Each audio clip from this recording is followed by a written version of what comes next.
ফিফার সিদ্ধান্তে কি প্রভাব ফেলছেন যুক্তরাষ্ট্রের প্রেসিডেন্ট ডোনাল্ড ট্রাম্প? তার ফোন কলেই কি বদলে গেল ফ্লোরিন বালগুনের লাল কার্ডের শাস্তি? বিশ্বকাপের মাঝেই এমন প্রশ্ন ঘুরপাক খাচ্ছে ফুটবল অঙ্গনে। বসনিয়া ও হার্জেগোভিনার বিপক্ষে লাল কার্ড দেখলেও শেষ পর্যন্ত বেলজিয়ামের বিপক্ষে শেষ 16 ম্যাচে খেলার অনুমতি পেয়েছেন যুক্তরাষ্ট্রের এই forward.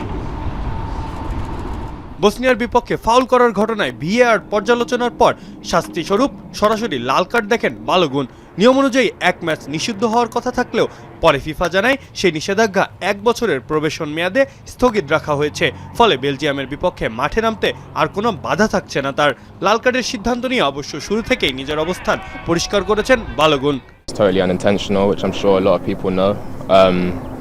But you know, I think the choice of the referee was, of course, his choice. But I don't think it was the correct call. I think a yellow card would have been fair, just due to it not being intentional.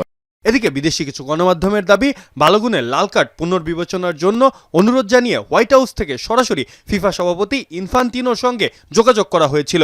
Trump নিজেও social মিডিয়ায় ফিফাকে ধন্যবাদ জানিয়ে বলেছেন, ফিফাকে সঠিক সিদ্ধান্ত নেওয়ার জন্য এবং বড় একটি অন্যায় সংশোধন করার জন্য ধন্যবাদ। তবে ফিফার দাবি, শৃঙ্খলা কমিটির স্বাধীন সিদ্ধান্তে বাইরের কোনো প্রভাব পড়ার সুযোগ নেই এবং সিদ্ধান্তটি নেওয়া হয়েছে ফিফার শৃঙ্খলা বিধির 27 নম্বর অনুচ্ছেদের আওতায়।